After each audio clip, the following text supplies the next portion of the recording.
Go head. Masters ఈరోజు సెషన్‌లోకెళ్ళే ముందు ఆహ్, ముందుగా బ్రహ్మర్షి పితామహ పత్రిజీకి, స్వర్ణమాల పత్రిజీకి నా ఆత్మవందనాలు. తల్లిదండ్రులకు, గురువులకి, విశ్వానికి కృతజ్ఞతలు. మనం లాస్ట్ సెషన్‌లో మహాపరినిర్వాణం గురించి తెలుసుకున్నాము. హ్మ్. మహాపరినిర్వాణం, మహాపరిముక్త స్థితి మళ్ళొకసారి చూద్దాం అది. మన చుట్టుపక్కల వాళ్ళు అంటే కేవలం కొంత పరిధి మేరకు ఉన్నవాళ్ళు మాత్రమే దుఃఖరాహిత్యంలో ఉంటే సరిపోదు. మన పక్క ప్రదేశం వాళ్ళు కూడా బావుండాలి. వాళ్ళ ప్రక్క ప్రదేశం వాళ్ళు కూడా బావుండాలి. వాళ్ళు కూడా సకల దుఃఖాల నుంచి విముక్తం కాబడాలి. ఇలా ప్రపంచం మొత్తంలో నుంచి దుఃఖాన్ని తీసివేయాలి అని పరితపిస్తూ ఎవరైతే కంకణం కట్టుకుంటారో వాళ్ళు మహాపరినిర్వాణంలో, మహాపరిముక్త స్థితిలో ఉన్న గొప్ప యోగులు. అంటే ఇప్పుడు పత్రిజీ గారు ధ్యాన జగత్ అంటారు గదా! సో, అలా మొత్తం జగత్తు గురించి, ప్రపంచం మొత్తం గురించి ఆలోచించే వాళ్ళే మహాపరిముక్త స్థితి, మహాపరినిర్వాణంలో ఉన్న గొప్ప యోగులు అని చెప్తున్నారిక్కడ. సదా మహాపరినిర్వాణంలో ఉండే వాళ్ళకి ప్రపంచం యొక్క దుఃఖమే తమ దుఃఖంగా మారుతుంది. మరి మొత్తం ప్రపంచం దుఃఖం నుంచి విముక్తం పొందిన వాడే వారు కూడా పొందిన నాడే వారు కూడా దుఃఖం నుంచి విముక్తి పొందుతారు. అలా ఉన్నవాళ్ళు ప్రపంచ దుఃఖాన్ని కూడా వాళ్ళ దుఃఖంలానే వాళ్ళకి మారుతుందనమాట. అప్పుడు వాళ్ళు దుఃఖం నుంచి ఎప్పుడు విముక్తి పొందుతారంటే, ప్రపంచం దుఃఖం విముక్తి పొందినప్పుడు అని ఇది నేను లాస్ట్ సెషన్‌లో చెప్పుకున్నాము. ఈరోజు తీర్థంకరుడు గురించి చెప్పుకుందాము. ఇక్కడ ఒక చిన్న పాయింట్ యాడ్ చేయనా? ఐ ఓకే జస్ట్ అండి. Want to tell. సో, ఇప్పుడు మీరన్నారు కదా! హ్మ్. మొత్తం ప్రపంచంలో ఉన్న దుఃఖమంతా కూడా తమ దుఃఖం అవుతుంది హ్మ్. అనేసి. సో, అటువంటప్పుడు ఏంటంటే వారందరినీ కూడా దుఃఖం నుంచి బయటికి తీయాలి. అవును. సో, ఇది ఆహ్, దీనికి అంటే ఇప్పుడు ఎట్లా ఉంటదంటే, అంటే ఇవన్నీ కూడా ఏంటంటే పూర్ణాత్మ యొక్క లక్షణాలన్నమాట ఇవి. హ్మ్. దగ్గరగా ఉన్నవారు సో, ఏమవుతుందంటే వాళ్ళకు ఆహ్, వాళ్ళ స్కోప్ చాలా పెద్దగా అయిపోతుంది. హ్మ్. సో, అప్పుడేంటంటే వాళ్ళింకా ప్రపంచం గురించి, విశ్వం గురించి ఆలోచనలనేవి చేస్తూ ఉండవలసిన స్థితనమాట. హ్మ్. సో, ఆ స్థితిని అర్థం చేసుకుని హ్మ్. వారు స్పిరిచ్యువల్ పాత్‌లోకి వచ్చేస్తే పర్వాలేదు. హ్మ్. ఇంకా అర్థం చేసుకోకపోతే హ్మ్. ఆ దుఃఖము అనేదేంటంటే, అందరి యొక్క దుఃఖము వారి దగ్గరగా వచ్చి వచ్చేస్తుంటదనమాట. హ్మ్. వాళ్ళలోకి వెళ్ళదు. కానీ ఎఫెక్ట్ చూపిస్తూ ఉంటుంది. సో, హుహు. వాళ్ళు అనుకోకుండా కొన్ని పరిస్థితుల్లోకి పడిపోతూ ఉంటారనమాట. ఆహా! So, that is the turning point that they have to move into the spiritual path. అంటే ఆహా! వాళ్ళ ఆ ఏమన్నారు? పరి పరినిర్వాణం. పరినిర్వాణం. ఆ హ్మ్. మహాపరినిర్వాణం అనే దానికి వారు దగ్గరగా ఉన్నారు. వారి ఆత్మస్థాయి. ఎప్పుడైతే వారది చేయగలిగారో మెల్లమెల్లగా ఏమవుతుంది అంటే, ఇంక వారికి జ్ఞానము పెరుగుతుంది, చైతన్యము బలమవుతుంది. ఇంకా ఆ తర్వాత ఇంకా ముందు వారు నిర్వాణ స్థితికి దగ్గరవుతూ ఉంటారనమాట. సో, అందుకే చూడండి వీరందరూ అదే చేస్తారు. ఇప్పుడు రవిశంకర్ చూడండి, హ్మ్. పత్రిజీని చూడండి, హ్మ్. సద్గురువుని చూడండి. హ్మ్. ఇప్పుడు చూసినా వాళ్ళేంటంటే మహాపరినిర్వాణ స్థితిలో ఉన్నవారే వాళ్ళందరూ కూడా. అవునండి. ఏది చేసినా విత్ ఎవ్రీవన్. హ్మ్. Such a okay. Huge lot ఏదో వారికి కేవలము వారికి, వారి కుటుంబం వరకు లేదా వారికి తెలిసిన మరి కొంత గ్రూపు, లేతే హ్మ్. మరి ఇంకొంచెం ఒక 4, 5 గ్రూపులు అలా కాకుండా హ్మ్. ఇదంతా కూడా చాలా వైడ్ ఓపెన్‌గా ఉంటుంది. వారు అవును. చేసే పనులేంటి, వారు ఇచ్చే జ్ఞానం ఏంటి, అంత హ్మ్. ఇదనమాట. సో, ఆ స్థితిలో ఉన్న వాళ్ళు గనక సపోజు అంటే పుట్టడము మామూలుగానే అందరిలాగానే పుడుతుంటారు. ఇప్పుడు హ్మ్. కలియుగంలో. ఇప్పుడు అవధూతలు ఎవరు లేరు గదా! అవునండి. అందరూ కూడాను కర్మ చేతే ఈ కలియుగంలో అలాగే అవ్వాలి. కర్మ చేత నిష్ణాతులైపోయి, కర్మ నుంచి జ్ఞానం నేర్చుకోవాలి. హ్మ్. డైరెక్ట్‌గా ఒక అవధూత వచ్చి ఒక 10 ఇయర్సో, 5 ఇయర్సో ఉండి ఏదో చేసి వెళ్ళిపోవడం అనేది లేదు ఆ కలియుగంలో. హ్మ్. So, even Shirdi Saibaba he was the last యాక్చువల్‌గా ఆ స్థాయి నుంచి. ఇంకక్కడి హ్మ్. నుంచి దిగువ స్థాయి నుంచి పైకి రావాల్సిందే. హ్మ్. సో, అందరివి చూడండి బిగినింగ్ ఒకేలా ఉంటుంది. పత్రిజీ గారైనా మనలాగానే he started with like us job hmm. చేస్తూ హ్మ్. లేకపోతే అవును. అంతా ఉండి ఇంకా he moved into the spiritual path. అది హ్మ్. అక్కడ ఆయన అంటే ఆఫ్‌కోర్స్ ఆయన మొదటి నుంచి కూడా ఆ స్పిరిచ్యువల్ ఇదిలో ఉండి చదువుకోవడం ఇవన్నీ చేస్తూ ఉన్నారే తప్ప చేస్తూ ఉన్నారు. ఆయనకు చాలా తొందరగా, ఎందుకంటే ఆ బ్యాక్‌గ్రౌండ్ కూడా ఉంది గాబట్టి, ఇట్స్ గుడ్. పేరెంట్స్ కూడా ప్రొవైడ్ చేశారు తనకు కావాల్సినవన్నీ. ఆ స్పిరిచ్యువల్ బుక్స్ చదువుకోవడానికి ఏంటి ఇవన్నీ కూడా. చిన్నప్పుడే భగవద్గీత చదవడం అంటే గ్రేట్ అసలు. అవును. సో, కానీ ఒక సర్టెన్ పాయింట్‌కొచ్చిన తర్వాత తానేంటో తను తెలిసేసుకున్నారు. అతను మొదటి హ్మ్. నుంచి కూడా స్పిరిచ్యువల్ పాత్‌లో ఉండడం వల్ల. మరి అవును. కొంతమందికి అది తెలీదు. అవును. ఇంకా అలాగలాగన మీ ఇంట్లో పేరెంట్స్ కూడా సపోర్ట్ చేయరు. హ్మ్. ఎందుకంటే వాళ్ళు ప్రాపంచికంగా ఉంటారు. అవును. ఇంక ఎలాగలాగలా ఏవో నానా ఇది జరిగి, జరిగి, జరిగి, జరిగి spiritual పాత్రలోకొస్తారు.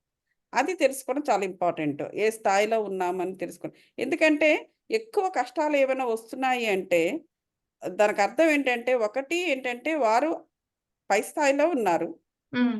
So, they have to start పై స్థాయి స్పిరిచ్యువల్ ప్రాక్టీసెస్ వాళ్ళు స్టార్ట్ చేయాలి. Hmm. And they have to turn into spiritual path. హుహు. అది తెలుసుకోనంత వరకు ప్రాబ్లమే. ఓకే. యాహ్! ఆ దుఃఖం అనేది మాత్రం ఎక్కడి నుంచి ఎటైనా తీసుకెళ్ళిపోతుంది. Hmm. Yeah! Go okay. Head. ఇప్పుడు మనము అరిహంత్ గురించి తెలుసుకుందామండి. తీర్థంకరుడు అంటే ప్రవక్త. ఈ ప్రవక్తకు బోధన చేయకపోతే దుఃఖమొస్తుంది. ఆ! మరి బోధన చేస్తే అతని దుఃఖం పోతుంది. ఆ! చూసారా అది ఇదే కూడా నేను ఏ చెప్తుంది. కొద్ది మందికో సింపుల్‌గా బోధన చేసి చెప్పేసారు. చేతులు నేను ఇంత చెప్పాను. దులిపేసుకోవడం అతనికి ఎంత మాత్రం సరిపోదు. ఏంటండి? సింపుల్‌గా చెప్పేసారు. ఒక 2 ముక్కల్లో ఆ! బాబాకి బోధన చేయకపోతే మీరన్నదే ఇప్పుడు చెప్పారు. అదే. నేను బోధన చెప్పేది చేయకపోతే చివరిలో దుఃఖం చెప్పాను. వస్తుంది. బోధన చేస్తే అది పోతది అని. మొత్తం ప్రపంచానికే తన బోధనల విస్తృతం చేసే సర్వవ్యాపకత్వాన్ని అతడు కలిగి ఉంటాడు. హ్మ్. ఎగ్జాక్ట్‌లీ. అరిహంత్ నుంచి బోధిసత్వుడవుతాడు. బోధిసత్వుడు నుంచి బుద్ధుడవుతాడంటండి. హరిహంత్ అంటే? అరిహంత్ ఇక్కడ చెప్తున్నారండి. ఓకే. మొట్టమొదట మనం స్వీయ దుఃఖాల నుంచి విడుదలయ్యి అరిహంతులుగా మారాలి. అంటే మన హరిహంత్. దుఃఖాల్ని మనం మార్చుకోవాలి. హ్మ్. విడుదలవ్వాలి. అరి అంటే శత్రువు, హంత్ అంటే హతమార్చినవాడు. ఓహ్! Got you. అరిహంత్ అంటే శత్రువులను హతమార్చినవాడు. హ్మ్. ఆ శత్రువులేంటంటే కామ, క్రోధ, లోభ, మోహ, మద, మాత్సర్యం అనే అరిషడ్వర్గాలపై పట్టును సాధించడానికి అడ్డుపడుతూ ఉన్న మనలోని 3 అపశృతులను హతమార్చాలి. ఓకే. ఆ 3 అపశృతులే సోమరితనం అనే తమోగుణం, అహంకారం అనే రజోగుణం, అతి మంచితనం అనే సాత్విక గుణం. ఈ 3 గుణాలు కూడా మితిమీరినప్పుడు మనకు అపశృతుల్లాంటివి కనుక వీటిని హతమార్చి నిర్గుణ స్థితిలో విలసిల్లుతూ అరిషడ్వర్గాలపై పట్టు సాధించాలి. ఒక జీవితాన్ని ఒక ఆటలో ఆడుతూ ఆనందంగా ముందుకు సాగాలి. ఇలా మనం కూడా అరిహంతుగా మారిన తర్వాత మన చుట్టుపక్కల వాళ్ళు కూడా అరిహంతులుగా మారడానికి సహాయం చేయాలి. తద్వారా మనం బోధిసత్వులుగా ఎదుగుతాము. బోధిసత్వులుగా ఎదిగాక ప్రపంచంలో ఉన్న అరిహంతులందరికీ బోధిసత్వులుగా మారేట్లు మార్గదర్శనం చేస్తూ, వారందరి ఆత్మోన్నతికి కూడా సహాయపడుతూ ఉండాలి. అలాంటి వాడే బుద్ధుడు. మరి ఆ బుద్ధ స్థితే మహాపరినిర్వాణ స్థితి, మహాపరిముక్త స్థితి. ధ్యాన సాధన. నిర్వాణ స్థితి మనకు కేవలం ధ్యాన సాధన వల్లే వస్తుంది. నిరంతర ధ్యాన సాధనలో మాత్రమే మనం తనలోని సకల అనర్థాల గురించి తెలుసుకుంటాము. మనకు జరుగుతున్న నష్టాలను బేరీజు వేసుకుంటూ మనకు మనమే వాటిని సరిజేసుకోగలుగుతాము. ధ్యాన సాధనతో పాటు చక్కటి ఆత్మజ్ఞానాన్ని కలిగించే పుస్తకాలను చదువుతూ స్వాధ్యాయం చేయాలి. ఓషో, రాంపా, నిబిసెంట్, యోగానంద పరమహంస, స్వామి రామ వంటి గొప్ప గొప్ప యోగులు, విజ్ఞులు రాసిన స్వీయ అనుభవాలతో కూడిన పుస్తకాలను చదవడం ద్వారా అద్భుతమైన జ్ఞాన సాధన జరుగుతుంది. అలా ధ్యాన, జ్ఞాన సాధనలు చేసేవారితో నిరంతరం వెలుగుతూ సజ్జన సాంగత్యం చెయ్యాలి. హ్మ్. సో, మనం చేసే సాంగత్యం ధ్యానం, జ్ఞానం సాధన చేసేవారితో చేయాలని చెప్తున్నారండి. యాహ్! ఈ 3 రకాల సాధనల ద్వారా మనకు ఎలా మాట్లాడాలి? ఎలా తినాలి? ఎంతవరకు నిద్రపోవాలి? ఎంతవరకు నిద్రపోకూడదు? ఎలా ఆలోచించాలి? ఎలా ఆలోచించకూడదు? కుటుంబంలో మరి సమాజంలో ఎలా జీవించాలి? ఎలా జీవించకూడదు? అన్న విషయాలన్నిటిపై ఆధ్యాత్మికపరమైన అవగాహన వస్తుంది. సో, మనం అలా స్వాధ్యాయం, సజ్జన సాంగత్యం, ధ్యానం చేస్తూ ఉంటే అన్ని విషయాల్లో మనకు అవగాహన వస్తుందని చెప్తున్నారిక్కడ. ఈ 3 రకాల సాధన వల్లనే మన శరీరం నుంచి అన్ని రకాల రుగ్మతలు దూరమవుతాయి. తలనొప్పి మొదలుకొని క్యాన్సర్ వరకు ఏ రోగాలు ఎప్పటికీ రావు. సో, ధ్యానము, స్వాధ్యాయము, సజ్జన సాంగత్యం.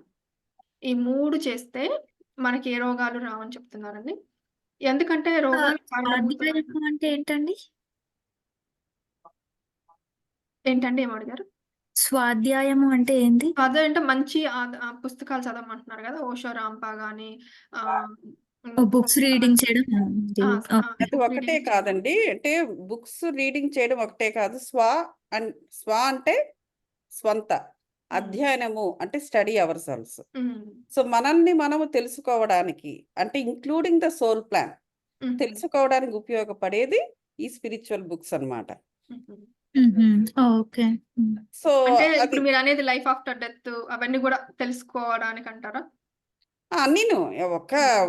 ఓన్లీ లైఫ్ మరణానంతర బుక్సే కాదు. హ్మ్. ఏదైనా సరే ఇప్పుడు ఏదైనా ఇప్పుడు ఇప్పుడే మీరే చదివారు కదా! హ్మ్. హ్మ్. ఎలాగుండాలి? ఎలాగా తినాలి, జీవించాలి? ఎంత జీవితం మాట్లాడాలి. ఎలా మాట్లాడాలి? ఎలా హ్మ్. ఉండాలి? ఎలా తినాలి? ఇవన్నీ కూడా హ్మ్. మనకి పెర్ఫెక్ట్‌గా, మనకు కరెక్ట్‌గా చేయడానికి అవగాహన రావాలి అంటే, మనకి స్పిరిచ్యువల్ పాత్‌లో మనం ఉండాలి. హ్మ్. స్పిరిచ్యువల్ పాత్‌లో ఉండడం అంటే ఏంటి? అది ఓన్లీ ఒక ధ్యానం చేస్తే కాదు. హ్మ్. ధ్యానం చేస్తూ ఉండాలి. ఈ హ్మ్. స్పిరిచ్యువల్ బుక్స్ నుంచి జ్ఞానం తీసుకుంటూ ఉండాలి. హ్మ్. ఇలా సజ్జన సాంగత్యం చేసి డిస్కషన్స్‌లో పాల్గొని మన జ్ఞానాన్ని పెంచుకుంటూ ఉండాలి. ఇదంతా హ్మ్. ఒక ప్యాకేజ్. అవును. ఈ ప్యాకేజ్ అంతా మనం చేయాలి. అవును. ఏ ఒక్కటో చేస్తే చేసినప్పుడు సరిపోదు. 3 ఆ! చేయాలని చెప్తున్నారు. అంతే. జస్ట్ హ్మ్. ఇవేమీ చేయకుండా ఒట్టి ధ్యానం చేసేసి నాకన్నీ కావాలనుకున్నాం. ఇట్ హ్మ్. Doesn't happen like that. హ్మ్. సో, అదనమాట. సో, ఇవన్నీ చేస్తుండేటప్పుడు ఏం జరుగుతదంటే, ముందు స్వాధ్యాయనం జరుగుతుంది. మన గురించి మనం తెలుసుకుంటాము. హ్మ్. మన శరీరం గురించి మనం తెలుసుకుంటాము. ఆత్మ లెవెల్‌లో మన ఆత్మ గురించి తెలుసుకుంటాము. అసలు మనం ఏం మాట్లాడాలి? ఏం తినాలి? అసలు మన ఆలోచన హ్మ్. విధానం కూడా మారిపోతుంది. అవును. యాహ్!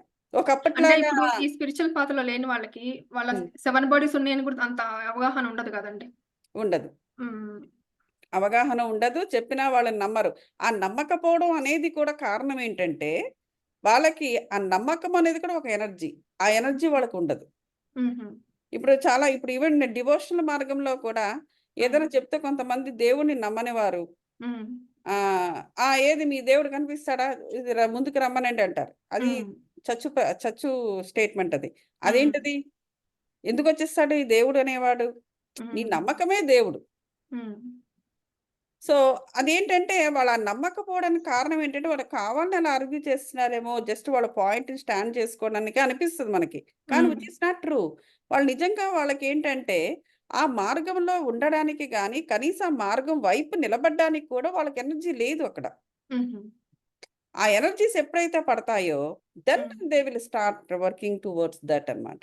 సో, హ్మ్. దానికి కూడా ఈ ధ్యానం అనేది ఉపయోగపడుతుంది. అందుకే ఇప్పుడు పిల్లలకు కూడా పెడుతున్నారు కదా! ధ్యానంలోకి. అవును. అవును. ఇప్పుడంతా పేరెంట్స్ హనుమంతుడు 2 ఇయర్స్ మారారులే. అప్పటినుంచే చేశాడంట గదండీ!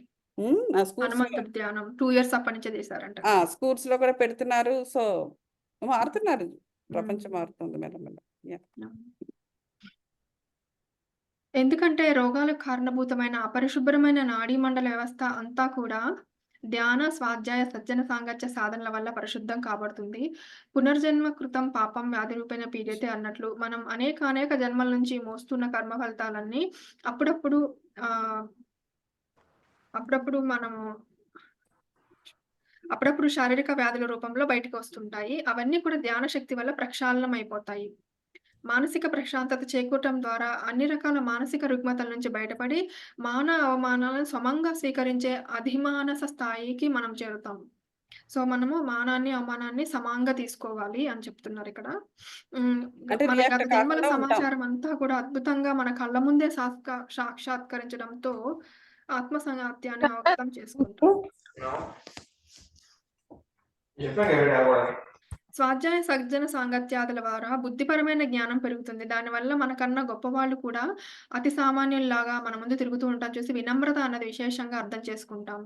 పిరమిడ్ మాస్టర్‌లు ఎప్పుడూ ధ్యానం చేస్తూ, నిరంతర స్వాధ్యాయం చేస్తూ, సజ్జన సాంగత్యాలు చేస్తూ, ఇతరులతో కూడా చేయిస్తూ ఎల్లప్పుడూ మహా పరిముక్త స్థితిలో ఉంటారు. ఇలా భూమి మీద పుట్టి తమ పనిని సంపూర్ణంగా చేసుకునే వాళ్ళకి ఇక మళ్ళీ పుట్టాల్సిన అవసరం ఉండదు. అరిహంతుగా చనిపోయినా మళ్ళీ పుట్టాల్సిందే, బోధిసత్వుడిగా చనిపోయినా మళ్ళీ పుట్టాల్సిందే. కానీ బుద్ధుడిగా చనిపోయాక మళ్ళీ పుట్టవలసిన అవసరం ఎంత మాత్రం ఉండదు. కనుక బుద్ధుడిగా ఎదిగే వరకు ఆత్మ యొక్క జన్మ పరంపర అలా కొనసాగుతూనే ఉంటుంది. బహూని మే వ్యతీతాని జన్మాని తప చార్జున తాన్యహం వేద సర్వాణి నత్వం వేత్త స్మరంతప.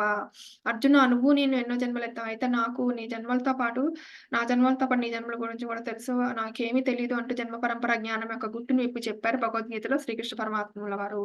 ఈ జన్మ పరంపరా జ్ఞానమే ముక్తి. ఈ జ్ఞానం వల్ల నేను అశాశ్వతమైన దేహంలో నివసిస్తున్న శాశ్వతమైన ఆత్మను అన్న కర్మ సిద్ధాంతాన్ని మనం అర్థం చేసుకుంటాం. నా వాస్తవానికి నేనే సృష్టికర్తను కనుక నా సంకల్ప శక్తి ద్వారా నేను నా వాస్తవాన్ని మార్చుకొని ఈ జన్మ కర్మ పరంపర చట్రంలోంచి బయటపడతాను అన్న జ్ఞానాన్ని పొంది తక్షణం అందులోంచి విడుదల కావడానికి సాధన చేస్తాము. ఇలాంటి ముక్త స్థితి మనకు ప్రార్థన ద్వారానో, భజనల ద్వారానో, తీర్థయాత్రలు చేయడం ద్వారానో, గురువుల పాదసేవనం చేయడం ద్వారానో, విగ్రహారాధన ద్వారానో లేదా మంత్రోచ్చారణ చేయడం ద్వారానో ఎంత మాత్రం రాదు. ధ్యానంలో మనం మన స్థూల శరీరం నుంచి బయటకు వచ్చి మన సూక్ష్మ శరీరంతో విహరిస్తూ సూక్ష్మ లోకాల అనుభవాలు పొందడం ద్వారా వస్తుంది. సూక్ష్మ శరీరం నుంచి విడివడి కారణ శరీరంతో విహరిస్తూ కారణ లోకాల అనుభవాలు పొందడం ద్వారా వస్తుంది. ఆ తర్వాత కారణ శరీరంలోంచి కూడా బయటకు వచ్చే మహాకారణ శరీరంతో మహాకారణ లోకాలు విహరిస్తూ అక్కడ అనుభవాలను కూడా పొందుతూ ఉంటూ వస్తుంది. మహాకారణ లోకాల్లో మాత్రమే మనకి సృష్టి యొక్క పూర్ణ రచనా స్వరూపం అనుభవపూర్వకంగా అవగతం అవుతుంది. ఇంత తతంగా జరిగితే కానీ మనకు ముక్త స్థితి లభించదు కనుక నేను కేవలం శరీరాన్ని మాత్రమే అనుకుంటూ హే భగవాన్ నాకు మోక్షాన్ని ఇవ్వడం మూర్ఖత్వం అనిపించుకుంటుంది. అసలు అలా అడగగానే ఏదైనా ఇచ్చడానికి ఏ దేవుడు దిగిరాడు. నన్ను ఎవరో పుట్టించారు, నాకెవరో మార్గం చూపిస్తారు, నన్ను ఎవరో కాపాడతారు, నా స్థితికి నా తల్లిదండ్రులు దేవుడా కారణం అనుకున్నంత కాలం మనం దుఃఖంతో కూడుకున్న బంధంలోనే ఉంటాము. ముక్త స్థితిలో ఉన్న వాళ్ళు తమ మీద తాము అస్సలు జాలిపడరు. మరి ఇతరుల మీద కూడా జాలిపడరు. ఎవరికి ఏం కావాలో ఇవ్వడంలో నిమగ్నం అవుతూ తమ తమ కర్తవ్యాలను తాము నిర్వర్తిస్తూ ఉంటారు. జాలిపడటం అనేది మన సమయంతో పాటు ఇతరుల సమయాన్ని కూడా వృధా చేస్తుంది. కనుక ఒక మాస్టర్ ఇతరుల పట్ల జాలిపడుతూ ఉంటాం మాని ఊరికే ఎందుకు బాధపడతావు? ఊరికే ఎందుకు ఆలోచిస్తావు? కళ్ళు మూసుకొని శ్వాస మీద ధ్యాస పెట్టి ధ్యానం చెయ్యి. చక్కగా చిత్తనివృత్తి చేసుకొని విశ్వశక్తిని ఆవాహన చేసుకో. పిరమిడ్ శక్తిని ఉపయోగించుకో. పలానా పుస్తకం చదువుకో అంటూ వారిచే సరియైన సాధన చేయిస్తాడు. సో, పిరమిడ్ మాస్టర్లు ఎవరు ఏదన్నా చెప్పినప్పుడు ప్రాబ్లము జాలిపడకుండా వాళ్ళని ధ్యానం చేయమని, విశ్వశక్తిని ఆవాహన చేసుకోమని, పిరమిడ్ శక్తిని ఉపయోగించుకోమని లేదా దానికి సంబంధించిన పుస్తకం చదువుకోమని చెప్తారు అని చెప్తున్నారండి ఇక్కడ. అయ్యో! ఇలా అయిందా? అలా కాకూడదే అంటూ అపక్వమైన మాటలు ఎప్పుడు మాట్లాడడు. నోట్లోంచి ఒక్క మాటైనా అపక్వంగా వచ్చింది అంటే వాడికి ముక్త స్థితి లేదన్న మాటే. అలాగే ఇతరులు కూడా అశాస్త్రీయమైన అపక్వమైన మాటలు మాట్లాడుతూ ఉంటే వింటూ ఊరుకున్నవాడు కూడా తనకు తాను ముక్త స్థితిలో ఉన్నప్పటికీ పరిముక్త స్థితికి ఎదగనట్లే. సంఘంలో కుళ్ళు ఎలా ఉంటే నాకెందుకులే, నా వరకు నేను ముక్త స్థితిని పొందేశాను కదా అనుకుంటే వాడు ఎప్పటికీ పరిపూర్ణ దుఃఖరహిత్యాన్ని పొందలేడు. పరిముక్తి, మహాపరిముక్తి పొందే వరకు అతను మళ్ళీ మళ్ళీ జన్మలు తీసుకోవాల్సిందే. కుళ్ళుని ఎప్పటికప్పుడు కడిగివేస్తూనే ఉండాలి. ఎవరైనా పనికిమాలిన మాటలు మాట్లాడుతుంటే దయచేసి నోరు మూసుకొని మౌనంగా కూర్చొని ధ్యానం చెయ్యని చెప్పాలి. మాంసాహార భక్షణ చేస్తుంటే అది అనాధ్యాత్మికం, మరి అశాస్త్రీయం అని చెప్పాలి. చెప్పినా వినకపోతే వాడి కర్మ. తెలిసినా మనం నోరు విప్పి చెప్పకపోతే అది మన కర్మ. యాహ్! ముక్తాభిమాని ముక్తో హి బుద్ధో బుద్ధాభిమాని కిం వదంతిహ సత్యయం యా మతిః సా గతిర్భవేత్ అని అష్టావక్రుడు చెప్పినట్లు అంటే ముక్త స్థితిని అభిమానించేవాడు శాస్త్రీయమైన పద్ధతిని అనుసరిస్తే ముక్తుడవుతాడు. బంధాన్ని అభిమానించేవాడే బుద్ధుడవుతాడు. యా మతిః సా గతిర్భవేత్ మన మతిని బట్టే గతి ఉంటుంది అన్నదాన్ని ఎరుకలో ఉంచుకొని ఇప్పుడేం చేస్తాంలే అనుకోకుండా తక్షణం ముక్త స్థితి కోసం సాధన చేయాలి. పరిసాధన చేయాలి. మహాపరిసాధన చేయాలి. చాలా మంది ధ్యానం చేయటం అంటే అదేదో టైమ్ వేస్ట్ వ్యవహారంలా తలచి, మీరు కూడా గంటలు గంటలు ఎందుకు ధ్యానం చేస్తారు? మీకేమన్నా పిచ్చి పట్టిందా? అని తిడతారు. నిజానికి ధ్యానం చేసి నేను నాకు ఉన్న పిచ్చిని వదలగొట్టుకున్నాను. నాలాగా ఈ ప్రపంచంలో అందరూ ఏదో ఒక రోజు ధ్యానం చేసి తమ పిచ్చిని వదలగొట్టుకోవాల్సిందే. బ్రహ్మర్షి పత్రేజీ. నెక్స్ట్ చాప్టర్ అభ్యాసం మరి వైరాగ్యం. ధ్యానం అన్నది ఒక ఆత్మజ్ఞాన మహాశాస్త్రం. ఆత్మ విజ్ఞాన మహాశాస్త్రం.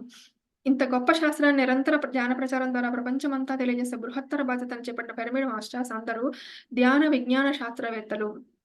గత అనేక జన్మలుగా శ్వాస మీద ధ్యాస పెట్టి ధ్యానం చేసి చిత్తవృత్తులను నిరోధం చేసుకొని నాడీమండలాన్ని శుద్ధి చేసుకొని దివ్యచక్షును ఉత్తేజితం చేసుకొని తమ మీద తామే ప్రయోగాలు చేసుకున్న ఈ అనుభవ జ్ఞాన శాస్త్రజ్ఞులు ఇప్పుడు ఆ ఆత్మ విజ్ఞానాన్నంతా ఇతరులకు బోధించడానికి ఈ జన్మలో ఆ దివి నుంచి ఈ భూమికి దిగి వచ్చారు. అలా దిగివచ్చిన వాళ్ళంతా తమ దివ్యచక్షును ఉత్తేజితం చేసుకోవడం ద్వారా మనం కూడా దివి నుంచి భూమికి దిగి వచ్చిన ఆత్మలమని తెలుసుకుంటారు. సుఖమయ ప్రాణమయం ద్వారా అభ్యాస వైరాగ్యాల ద్వారా సూక్ష్మంలో మోక్షాన్ని పొందుతారు. ఇలా అభ్యాస వైరాగ్యాల ద్వారా గత అనేక జన్మలతో ఎంతెంతో ధ్యాన సాధన చేసిన మాస్టర్లంతా ఒక్కొక్క జీవిత ప్రణాళికతో ప్రపంచంలోని ఒక్కొక్క ప్రాంతంలో పుట్టి తాము నెరవేర్చుకున్న ఆత్మవిద్యను అందరికీ బోధిస్తూ ఆధ్యాత్మిక ఉద్యమాలను నిర్వహిస్తున్నారు. మామూలు ప్రాపంచిక జీవితంలో పడి జీవిస్తూ ఆస్తుపాతులు మూట కట్టుకొని బతికే వాళ్ళకి ఇదంతా అర్థం కాదు. వాళ్ళకు చర్మచక్షువులు మాత్రమే తెరుచుకొని ఉండి కంటికి కనిపించేది లోకమన్న అజ్ఞానంలో ఉంటారు. మహాకవి కాళిదాసు లాంటి కొందరు మహానుభావులకు చర్మచక్షువులతో పాటు మనోచక్షువు కూడా తెరుచుకోబడి ఉంటుంది. అందుకే అలాంటి మహనీయులు చెట్టును, పక్షిని, సూర్యోదయాన్ని, మేఘాన్ని ఇలా దేనిని చూసినా దానిని తమ మనస్సుతో విశ్లేషించి దానిపై ఒక మహా గ్రంథమే రాసేస్తారు. ఇక దివ్యచక్షువు ఉన్నవాళ్ళు తమ జీవశక్తితో ఉన్నత లోకాలను దర్శిస్తూ అక్కడ మాస్టర్లతో సజ్జన సాంగత్యం చేస్తూ తమ జ్ఞానచక్షుని ఉత్తేజితం చేసుకుంటారు. అప్పుడే వాళ్ళకి యుక్త అవబోధ కలిగి ఇతరులకు ఆత్మసత్యాలను సరైన విధంగా బోధించగలిగే అర్హత వస్తుంది. సకల రాచరికపు సంపదలతో తుడితోగుతున్న బుద్ధుడు తన అంతర్వాణి ప్రబోధంతో సంపదలన్నీ వదిలివేసి ప్రపంచానికి దుఃఖ నివారణ మార్గం కనుగొనడానికి బయలుదేరాడు. ఆనాపానసతి ధ్యాన చేసి తన దివ్య చక్షును ఉత్తేజితం చేసుకొని గత జన్మ పరంపరను చూసుకొని కర్మ సిద్ధాంతాన్ని అవగతం చేసుకొని బుద్ధుడయ్యాడు. బుద్ధుడైన తక్షణమే అతను చేసిన మొట్టమొదటి పని తాను కనుక్కున్న సత్యాన్ని అందరికీ తెలియజేయడం, తన వాక్కును అద్భుతంగా వినియోగించుకుంటూ లోకోద్ధరణకు నడుం కట్టడం, మనస్సును నిగ్రహించుకొని సత్యదర్శనం చేసిన ఒకానొక ధ్యానయోగి మాటకే అంతటి విలువ వస్తుంది కనుక అర్జునా నువ్వు ధ్యానయోగి కా నాయనా అని సూచించిన శ్రీకృష్ణుడితో చంచలం హి మనః కృష్ణ ప్రమాది బల వృద్ధుడం తస్యాహం నిగ్రహం మన్యే వాయోరివ సుదుష్కరం. ఈ మనస్సు చాలా చంచలమైనది, బాగా ప్రమాద స్వభావం కలిగినది, దృఢమైనది, మరి ఎంతో బలమైనది. దీన్ని నిగ్రహించడం అంటే గాలిని ఆపడంలా ఎంతో దుష్కరం అని వాపోయాడు అర్జునుడు. అప్పుడు శ్రీకృష్ణుడు అసంశయం మహాబాహో మనో దుర్నిగ్రహం చలం అభ్యాసేన తు కౌంతేయ వైరాగ్యేన చ గృహ్యతే. నిస్సందేహంగా మనస్సు చంచలమైందే, మరి దానిని వశపరచుకోవడం చాలా కష్టం. కానీ కౌంతేయ అభ్యాస వైరాగ్యాల ద్వారా దానిని వశపరచుకోవడం సాధ్యమే అని తెలియజేస్తున్న శ్రీకృష్ణుడు. అభ్యాసం, వైరాగ్యం. రోజులో కాసేపు చర్మచక్షువులను మూసుకొని కర్మేంద్రియ చాపల్యాలన్నింటినీ లోపలికి ముడుచుకొని కూర్చోవడమే వైరాగ్యం. అంతేకాని బోడిగుండు చేయించుకొని కాషాయం బట్టలు కట్టుకొని తిరగటం వైరాగ్యం అనిపించుకోదు. కళ్ళు రెండు మూసేసుకొని కూర్చోవడమే వైరాగ్యం. మరి శ్వాస మీద ధ్యాస పెట్టి ధ్యానం చేయడమే అభ్యాసం.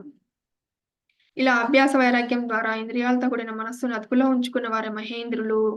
వారి దగ్గరికి అక్షయ పాత్ర, కామధేనువు, కల్పవృక్షం, చింతామణి, వజ్రాయుధం, ఐరావతం వంటి ఇలాంటివన్నీ వచ్చి చేరుతాయి. మనస్సు పట్ల జాగ్రత్త, మాట పట్ల జాగ్రత్త, వారు చేసే కర్మల పట్ల జాగ్రత్త వహించే వారికి ఆ మాట శాంతంగా ఉంటుంది, మనసు శాంతంగా ఉంటుంది, వారు చేసే కర్మలు ప్రశాంతంగా ఉంటాయి. ఇలా క్రమంగా ప్రజలందరూ యోగులుగా మారితే భూలోకం అంతా కూడా శాంతమయం అవుతుంది. అహింస ధర్మదేవత. సనాతన హిందూ ధర్మ పరిరక్షకులైన మహర్షులు సత్యాన్ని 6 విధాలుగా దర్శించి వాటిని షడ్దర్శనాలు రూపంలో మనకు అందించారు.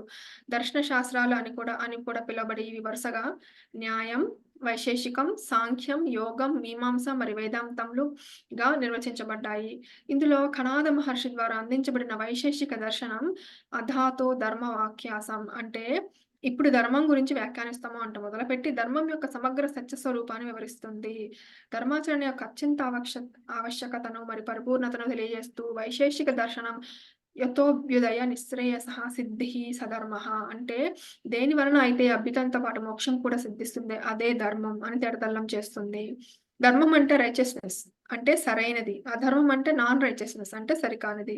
మాటల్లో సరైంది, ఆలోచనలో సరైంది, చూపుల్లో సరైంది, వినడంలో సరైంది, వాసన చూడటంలో సరైంది, కర్మలో సరైంది, ఆహారంలో సరైంది, వ్యవహారంలో సరైంది, ఇలా జీవితంలో జరిగే ప్రతి ఒక్క విషయం పట్ల సరైన విధంగా నడుచుకోవాలి. భగవద్గీతలో కూడా యుక్తాహార విహారస్య యుక్త చేష్టస్య కర్మసు యుక్త స్వప్నావబోధస యోగో భవతి దుఃఖః అన్నారు శ్రీకృష్ణుల వారు. అంటే ఆహార విహారాదులలో, కర్మాచరణలో మరి జాగ్రత్త స్వప్నాదులలో యుక్తంగా ప్రవర్తించే వారికి దుఃఖనాశనమైన జ్ఞానయోగం సిద్ధిస్తుంది. యుక్తమైన ఆహారం అంటే సరియైన ఆహారం, శాకాహారమే సరియైన ఆహారం. అది కూడా రుచిగా మరి శుచిగా వండుకొని తినాలి. అది కూడా ఎంత తినాలో, ఎంత తినకూడదో తెలుసుకొని తినాలి. ఎప్పుడు తినాలో, ఎప్పుడు తినకూడదో తెలుసుకొని తినాలి. అవసరం ఉన్నదానికంటే ఎక్కువ తిన్నా, మరి అవసరం ఉన్నదానికంటే తక్కువ తిన్నా శరీరానికి జబ్బు చేసి దుఃఖం కలుగుతుంది. యుక్తమైన వ్యవహారం అంటే సరైన ఎంజాయ్‌మెంట్. జీవితానికి ఎంజాయ్‌మెంట్ కావాలి. కానీ అది ఎలాంటిదో, ఎంతసేపు కావాలో తెలుసుకోలేకపోతే ఆ ఎంజాయ్‌మెంటే దుఃఖానికి హేతువు అవుతుంది. అది సర్వత్రా వర్జీయత అని తెలుసుకోవాలి. యుక్తమైన చేష్టలంటే సరైన పనులు. ఏ పని ఎంత మేరకు చేయాలి? ఏ పని ఎలా చేయాలి? ఏ పని చేయకూడదో తెలుసుకొని మరీ చేయాలి. ఇతరులకు ధ్యానం చెప్పాలంటే సరైన విధంగా చెప్పి ఊరుకోవాలి. అడిగారు కదా అని అదే పనిగా వాళ్ళ వెంటపడి విసిగిస్తూ ఉంటే వాళ్ళు ధ్యానం చేయరు సరికదా! మీ మొహం చూడాలంటేనే కోపం తెచ్చుకుంటారు. అది కూడా దుఃఖానికి హేతువు అవుతుంది. యుక్తమైన నిద్ర అంటే సరైన నిద్ర. నిద్ర ఎలా పోవాలో, ఎంత మేరకు పోవాలో అంతే నిద్రపోవాలి. స్లీపింగ్ పిల్స్ ఏసుకొని నిద్రపోవడం, మరి లిక్కర్ తాగేసి ఒళ్ళు రాకుండా నిద్రపోవడం అంటే సరికాని నిద్రలు. వాటి ద్వారా ఆరోగ్యం మరింత పాడై చివరికి దుఃఖమే మిగులుతుంది. యుక్త అవబోధ అంటే సరైన ఎన్లైటన్మెంట్. చాలా మంది ఆడవాళ్ళు చంకలో పసిపిల్లలు ఎత్తుకొని ధ్యానం క్లాసులకు వస్తుంటారు. ఆ చంటి పిల్లకి హాయిగా ఆడుకోవడం ఇష్టం. ఆ తల్లులకు మాత్రం వాళ్ళని బలవంతంగా ఒళ్ళో కూర్చోబెట్టుకొని ఉష్ ఉష్ గడ్డంతా అత్త కొడతాడని వాళ్ళని బెదిరిస్తూ తాము కళ్ళు మూసుకొని ధ్యానం చేయడానికి ప్రయత్నిస్తూ ఉంటారు. రామచంద్ర ఇదేం ఎన్లైటన్మెంట్? ఆ పిల్లాడు నిద్రపోయాక హాయిగా కూర్చొని ధ్యానం చేసుకోవచ్చు కదా! ఇలా జీవితంలో జరిగే అన్ని సాధారణ విషయాల్లో కూడా యుక్తంగా అంటే సరైన విధంగా ఉండడమే ధర్మం. ధర్మాన్ని సరైన విధంగా ఆచరించినప్పుడే మనకి మోక్షం అన్నది సిద్ధిస్తుంది. ధర్మాచరణలో సాధారణ ధర్మాలతో పాటు పరమధర్మం కూడా ఉంటుంది. పరమ అంటే హైయెస్ట్. ధర్మం అంటే రైచియస్‌నెస్. ధర్మాలలోకెల్లా పరమధర్మం అహింస. అందుకే అహింస పరమధర్మో ధర్మః అన్నారు పెద్దలు. హింస అన్నది చాలా నీచమైన అధర్మం. యేసుప్రభు బైబిల్‌లో సీక్ యే the Kingdom of God and his righteousness first and all else shall be added on to you అని సందేశం ఇచ్చాడు. అంటే నువ్వు దేవుని రాజ్యంలోకి ప్రవేశించి అక్కడ ఉన్న ధర్మాన్ని తెలుసుకో నాయనా. ఆ తర్వాత నీకు రావాల్సినవన్నీ అవే వస్తాయి అని దాని అర్థం. సీతారామ లక్ష్మణులు వనవాసంలో ఉన్నప్పుడు అడవిలో రాక్షసులు వచ్చి వాళ్ళ మీద కృత్యాలు చేస్తుంటే లక్ష్మణుడు కోపం వచ్చి వీటన్నిటికి రావణుడే కారణం కనుక వెంటనే వెళ్లి వాడిని చంపేద్దామని ఆవేశపడిపోయాడు. కానీ ధర్మప్రభు అయిన రాముడు మాత్రం ఆగు నాయనా, రావణుడే ఇవన్నీ చేస్తున్నాడు అన్న సాక్ష్యం మనకి ఇంకా పూర్తిగా రాలేదు అన్నాడు స్థిరంగా. ఆ తర్వాత రావణుడు వచ్చి సీతాదేవిని ఎత్తుకొని పోగానే సాక్ష్యం దొరికింది కనుక వెంటనే అతడు యుద్ధం ప్రకటించి లంకకు వెళ్లి వాడిని చంపేశాడు. దీనిని ఆపద్ధర్మం అంటాం. అంటే ఆపద ఎదురైనప్పుడు అందుకు కారణమైన వాళ్ళని తక్షణం చంపేయడం. అదే ధర్మం అని న్యాయశాస్త్రాలు చెప్తున్నాయి. మహాభారతంలో కూడా కౌరవులు, పాండవులను ఎన్నెన్నో బాధలకు గురి చేశారు. చివరికి ద్రౌపది వస్త్రాపహరణం జరిగి అరణ్యవాసం, అజ్ఞాతవాసం పూర్తి చేశాక కూడా సూది మోపినంత రాజ్యం కూడా ఇవ్వం ఏం చేసుకుంటారో చేసుకోండి అని వాళ్ళని చేతగాని వాళ్ళుగా గేలి చేసి వాళ్ళపై యుద్ధాన్ని ప్రకటించారు. అప్పుడు అది పాండవులైన క్షత్రియులకు ఆపద్ధర్మం కనుక వాళ్ళని చంపి పడేయమన్నాడు శ్రీకృష్ణుడు. ఈ భూమి మీద మనలాగే జంతువులు, పక్షులు మరి జలచరాలు జీవిస్తున్నాయి. అవి మన జోలికి రాకుండా, మనకేమీ హాని చేయకుండా బతుకుతున్నాయి. అలాంటిది వాటిని పట్టి బ్రతికుండగానే బలవంతంగా చంపి, ఆ రక్తపు కూడును వండుకొని తినడం మనుషులు చేసే పనేనా? దేవుడు గుళ్ళకు వెళ్లి పూజలు చేస్తారు. ఇంటికొచ్చి హింసాత్మకమైన కూడు తింటారు. ఇంట్లో రాముడు, కృష్ణుడు, సాయిబాబాల ఫోటోలు పెట్టుకుంటారు. వాటి ముందే కూర్చొని మాంసాలు తింటారు. ఇదేమన్నా ధర్మమా? ఇవన్నీ పాపాలు కావా? పాపాలకు తగిన రోగాలు రావా? ఇలా పాపాలు చేస్తూ రోగాలు తెచ్చుకొని దేవుడా ఎందుకిలా చేశావయ్యా అని ఏడిస్తే అర్థం ఉందా? అది ఎలా, ఎందుకయిందో, అది ఏ కర్మ ఫలితమో మీ అంతరాత్మకు తెలియదా? కాబట్టి ఈ భూమి మీద ఉన్న మానవులందరూ తక్షణం హింసను వదిలిపెట్టేసి ధర్మ మార్గంలోకి రావాలి. ఏ కోడి, ఏ మేక, ఏ చేప బలవంతంగా చంపబడకూడదు. చంపితే చంపబడతావు అన్నది విశ్వ న్యాయ సూత్రం. కనుక దాన్ని అర్థం చేసుకొని జీవించాలి. ధర్మాన్ని మనం రక్షిస్తే ధర్మం మనల్ని రక్షిస్తుంది. భగవద్గీతలో శ్రీకృష్ణ పరమాత్మ యదా యదా హి ధర్మస్య గ్లానిర్భవతి భారత అధర్మస్య తదాత్మానం సృజామ్యహం. అంటే ఓ భారత, ఓ అర్జున, ఈ భూమి మీద ధర్మానికి హాని సంభవించినప్పుడు అధర్మం పెచ్చు పెరిగినప్పుడు నన్ను నేను సృష్టించుకొని వస్తానని చెప్పారు. అందుకే అహింస అనే అత్యున్నతమైన ధర్మాన్ని ప్రపంచానికి చాటి చెప్పడానికే పిఎస్ఎస్ఎం పిఎస్ఎస్ఎం ఉద్భవించింది. ఈ రోజు శ్రీకృష్ణ పరమాత్మ లక్షలాది మంది పిరమిడ్ మాస్టర్ల రూపంలో ఈ భూమిపైకి వచ్చి మాంసభక్షణ చేస్తూ రాక్షసులుగా బ్రతుకుతున్న మానవులలోని మాధవులను తమ ధ్యాన శాకాహార ప్రచారాల ద్వారా తట్టి లేపుతున్నాడు. అహింస ధర్మ సంస్థాపన కోసం నిరంతరాయంగా కృషి చేస్తున్నాడు. ఈ భూమి మీద ఉన్న చిట్ట చివరి మనిషి కూడా శాకాహారి అయ్యేంత వరకు, మరి ఈ భూమి మీద ఉన్న జంతువులు, పక్షులు మరి జలచరాలు అన్నీ కూడా చావుభయం లేకుండా స్వేచ్ఛగా జీవించేంత వరకు పిఎస్ఎస్ఎం ఉద్యమం ఆగదు. ప్రస్తుతం ఈ భూలోకంలో నివసిస్తున్న మనం అన్ని లోకాలకు చెందిన వాళ్ళం. అన్ని లోకాల్లో తిరుగుతూ అప్పుడప్పుడు భూలోకానికి వస్తూ పోతూ ఉంటాం. అందుకే మనకు భూలోకంలో ఉన్నప్పుడు ఇక్కడ ప్రగతి కావాలి. పైలోకాలకు వెళ్ళినప్పుడు అక్కడ ప్రగతి కావాలి. అందుకు మనం ప్రతి క్షణం ధర్మ మార్గంలోనే నడవాలి. అధర్మ మార్గంలో నడిస్తే మనకు భూలోకంలోనే కాదు, పైలోకాలలో కూడా దుర్గతి ప్రాప్తిస్తుంది. ధర్మం మనకు పురోగతిని ఇస్తే, అధర్మం మనకు తిరోగతిని ఇస్తుంది. అందుకే బుద్ధుడు ధర్మం శరణం గచ్చామి అంటూ ఈ ప్రపంచానికి ధమ్మ పదాన్ని చూపించాడు. అహింసా ధర్మ స్వరూపులైన పిరమిడ్ మాస్టర్లందరికీ నా వందనాలు. పత్రిజీ మానసపుత్రిక పిఎస్ఎస్ఎం ధ్యాన జ్ఞానవాణి ధ్యాన జగత్ మాసపత్రికను చదవండి, చదివించండి. ప్రతి క్షణం సత్యదర్శనంతో మీ ముందుకు వస్తున్న పిఎంసిని వీక్షించండి. నెక్స్ట్ చాప్టర్ ఆధ్యాత్మిక శాస్త్ర విజ్ఞాన సిద్ధాంతాలు. ఇక్కడ ఆపుదామా మేడం? కంటిన్యూ చేయమంటారా? మీ మీ ఇష్టం. అంటే మనము డిస్కషన్స్ ఏమైనా ఉన్నాయా? డిస్కస్ చేసుకుంటూ టైం ఉంటే ఇప్పుడు దీనిపైన క్వశ్చన్స్ ఉన్నాయండి పద్మజ గారు? ఇప్పటి వరకు తను చదివిన దాంట్లో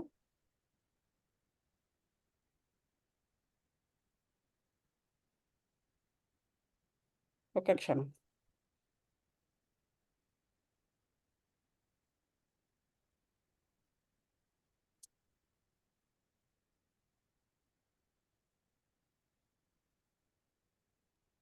మణి గారు హలో మణి గారు చెప్పండి చెప్పండి. ఇందాక విగ్రహ ఆరాధన అని చెప్పారు కదండి. అదే మ్హూ. అంటే దేవుడు ఇంట్లో పెట్టుకొని విగ్రహాలు పెట్టి పూజ చేస్తాం దాని గురించే ఆ, కదా. విగ్రహారాధన అనలేదండి. అంటే అన్ని ఫోటోలు పెట్టుకుంటాం, అక్కడే మాంసం తింటాం, అదేమి పూజ, అదేమి. లేదు, దానికన్నా ముందు చదివారు. విగ్రహారాధన వల్లే ఏమి వచ్చేయదు, ఆహా, సంథింగ్ చూస్ ఆ కైండ్ ఏదో చెప్పారు. అంటే పూజల వల్ల భజనల వల్ల ఏమి రాదు, ధ్యానం కూడా చేయాలి. అంటే ఇదే మోక్షం పొందాలంటండి. అదే ఓకే. అంటే కొంచెం కొంచెం తొలగిపోతుంది కానీ పూర్తిగా మోక్షం రాదు అన్నట్లుగా చెప్తున్నారు అక్కడ. ఓకే.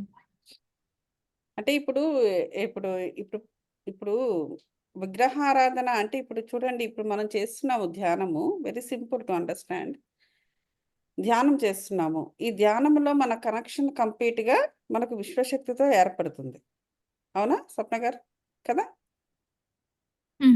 యాహ్! ఆ కనెక్షన్ మధ్యలో మీరొక విగ్రహాన్ని తీసుకొచ్చారనుకోండి, ఏమవుతుంది? కనెక్షన్ కట్ అవుతుంది. అవునా కదా? అవునండి. ఎప్పుడైతే కనెక్షన్ కట్ అవుతుంది. ఆ విగ్రహాన్ని మధ్యలో తీసుకొచ్చిన తర్వాత మనం ఏం చేస్తాము? వి వర్షిప్ దట్ విగ్రహం. Okay. Right? We are not doing any ధ్యానం అక్కడ. యాహ్! అవును. విగ్రహాన్ని మనం వర్షిప్ అవును. చేస్తున్నాం. The way you like. Right? కొంతమంది ఏం చేస్తారు? శాకాహార భోజనము నైవేద్యంగా పెడతారు. మరి కొంతమంది మాంసాహార ఇది నైవేద్యంగా పెడుతున్నారు. దే వర్షిప్ దట్ విగ్రహం the way they like. Yeah! ఒక్కొక్కరికి ఒక్కొక్క ప్రాసెస్ అది కూడా మళ్ళీ. ఇన్ని రకాల నైవేద్యాలు, అన్ని రకాల లేదంటే ఇంక ఇలాగా లేకపోతే మంత్రాలతో చదవడము, షోడశోపచార షోడశోపచార పూజలు. మరి కొంతమంది అవేమీ లేకుండా జస్ట్ సింపుల్‌గా పంచసంఖ్యోపచారము. ఇట్లా అంటే మన కన్వీనియన్స్ ప్రకారము, మనకు తెలిసిన విధంగా కొంతమంది జాతరలు తీస్తారు. లేకపోతే మనకు ఉన్న టైం ప్రకారము, డబ్బు ప్రకారము ఎవ్రీథింగ్ లైక్ యూ ఆర్ అందులో ఏది కూడా కన్సిస్టెంట్‌గా, కాన్స్టెంట్‌గా ఇది అని ఉండదు. అంతా కూడా మన కన్వీనియన్స్ ప్రకారము ఆ రిలీజియస్ ప్రాక్టీస్ మనం చేస్తున్నాము. దానికి ఈ ధ్యానానికి ఏమైనా సంబంధం ఉందా? లేదు కదా! ఇట్ ఈస్ టోటల్‌గా ఏంటంటే ఇది లేదు. మన ఇష్టము. మన ఇష్ట ప్రకారము you brought some statue from somewhere and put it there and you started thinking that is God అని నువ్వు ఆలోచిస్తున్నావు. ఆలోచించిన దగ్గర నుంచి నువ్వు అదే గాడ్‌ని నువ్వు నమ్ముతున్నావు. It's everything you are doing. It's nothing to do with the spiritual path. So, yeah! So అందువల్ల ఈ ప్రాసెస్ అనేది కంప్లీట్‌గా different from the Anapanasati meditations and సజ్జన సాంగత్యము, ఈ జ్ఞానము. ఈ ధ్యానము, జ్ఞానానికి ఏ విధంగాను ఇది సంబంధం లేదు. ఇదంతా టోటల్‌గా ఏంటంటే శారీరకంగా, మానసికంగా you are doing the way you like. So, అదనమాట డిఫరెన్స్. సో, దీని నుంచి మనం బయటపడితేనే దీన్ దీనిలో నువ్వు ఏమైనా సాధించగలవు అనేటువంటిది ఉంటుందన్నమాట. అంటే అబ్రప్ట్‌గా నువ్వు చేసినవన్నీ ఆపేయమని కాదు. ఇక్కడ ఇక్కడ కూడా చేయవలసిందేంటంటే రాముడనో, కృష్ణుడనో మనము చేస్తున్నాము. ఫర్ ఎగ్జాంపుల్ రాముడు, కృష్ణుడు వీళ్ళెవరు? సహస్రార స్థితిని సాధించిన సుప్రీం సోల్స్. పరమాత్మలయిపోయారు వాళ్ళు. పూర్ణాత్మన్న, పరమాత్మన్న ఒకటే. ఇప్పుడు మనం పూర్ణాత్మ గురించి చదువుకొని, ఆ లక్షణాలను తెలుసుకొని, మన కాన్షియస్‌నెస్‌ని పెంచుకుంటూ, పూర్ణాత్మతో కనెక్ట్ అవుతూ, ఆ లక్షణాలు ఏమున్నాయో దాన్ని మనం ప్రాక్టీస్‌లో ఇక్కడ పెడుతున్నాం. సో, ఇక్కడ మనకు ఆత్మస్థాయి ఎదగడానికి, పెంచుకోవడానికి అవకాశము ఉంది. ఎక్కడ? స్పిరిచ్యువల్ పాత్‌లో. That is what we are doing in ధ్యాన యోగం, రైట్? బట్ ఇక్కడ you are not at all doing whatever you are doing here. You are doing totally different. వ్రతము, పూజలు, నోములు, లేకపోతే ముత్తైదువులకి దానాలు, లేకపోతే బ్రాహ్మణులు పిలిచి వాళ్ళ చేత అవి చేయించడాలు, ఇవి చేయించడాలు. అందులో ఎక్కడ కూడా నీ ఆత్మస్థాయిని పెంచుకోవడానికి కావలసిన ప్రాసెస్సే అక్కడ లేదు. ఆ ప్రాసెస్‌ని తగ్గించి ఇక్కడ కూడా ధ్యానాన్ని మనం ఇంట్రడ్యూస్ చేయవచ్చు. అదే రాముడు, అదే కృష్ణుడు. సరే, పూర్ణాత్మ లేదా పరమాత్మ. వాళ్ళది పెట్టిన SIT down and spend time for the meditation. అక్కడ ధ్యానం చేయడానికి ఉపయోగించాలి. ఈ 9 రకాల నైవేద్యాలు, లేకపోతే ఇన్ని పొద్దుటి నుంచి రాత్రి వరకు ఆడవాళ్ళు వంటగదిలోనే ఆ ప్రాసెస్ అంతా చేస్తూ కూర్చుంటే వాళ్ళు ఎప్పుడు పూజ చేస్తారు? పూజ కాదు, ఎప్పుడు వాళ్ళు ధ్యానంలో కూర్చుంటారు. ఓన్లీ మగవాళ్ళు, పిల్లలే అవైలబుల్‌గా ఉంటారు. వాళ్ళు ఏ పని చేయరు కాబట్టి. కానీ విమెన్‌కి ఎంత పని ఉంటుంది పండగనంగానే. అంత వచ్చేవాళ్ళు, పోయేవాళ్ళు కూడా ఉంటుంటారు. వంటలు చేయడము, పెట్టడము, ఇదంతా కూడా ఏంటంటే మన సాంఘికంగా నలుగురితో కలవడానికే తప్ప ఇందులో ఏ విధంగా కూడా చూసినా ఆత్మస్థాయిని పెంచుకోవడానికి కావలసిన ప్రాసెసే కాదిది.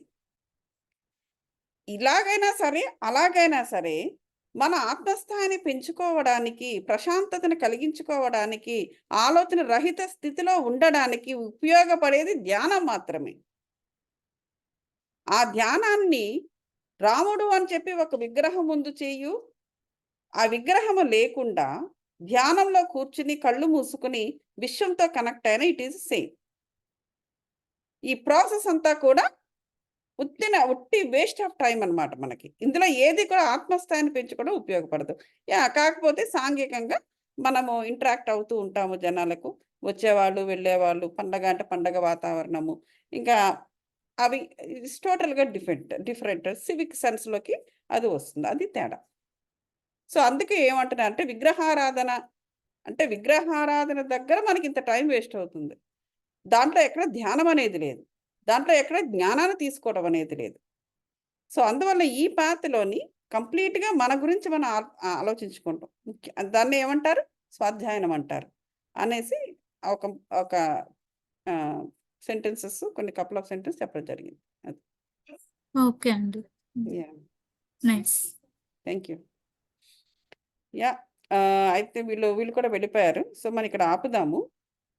ఓకే అండి. అయితే అయితే ఇక్కడ అది కూడా చెప్తున్నారండి. ఏంటంటే హ్మ్. మనము ఆ ధ్యాన జగతి ఉంది చూసారా అండి? హ్మ్. చదవమని చెప్తున్నారు. చదవాలి, చదివిచ్చాలని చెప్తున్నారండి. హ్మ్. పీఎంసీని గూడా మనం చూడాలి. వేరే వాళ్ళకి రిఫర్ చేయాలి. యాహ్!